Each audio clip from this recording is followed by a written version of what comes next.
Today we are going to show you how to solve a basic statics problem. The first thing that you need to know is what a moment is, which is a force multiplied by the distance from the location that it is acting on. This is often simplified as m equals F times d.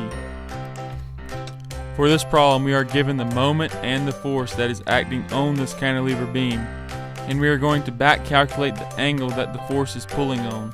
The moment is at the far left end of the cantilever, a distance d away from the 4 kilonewton force, which acts at the bottom of the beam, a distance of 0.45 meters down. Using the principles of statics, we can solve for the angle and the force is tilted down.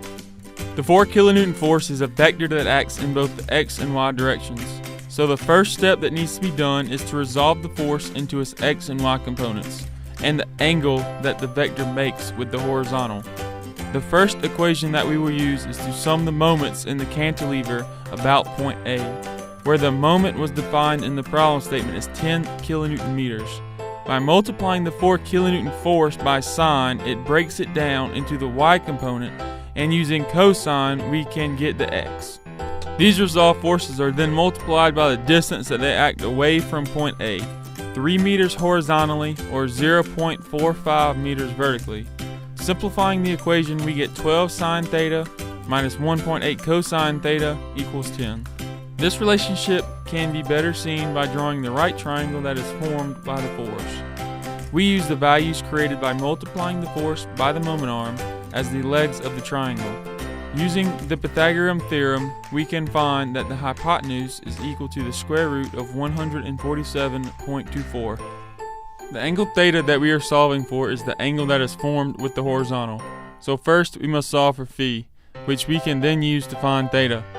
Using the basic relationship between sine and cosine, opposite over hypotenuse, adjacent over hypotenuse, we can create the second equation. Next, we divide equation 1 by the square root of 147.24 to get the following. This creates a new third equation. We can simplify this equation by substituting equation 2 into this new equation to get values in the form of phi and theta. We then realize from geometry that phi is equal to the inverse tangent of 1.8 divided by 12, or 8.53 degrees, and input this as phi.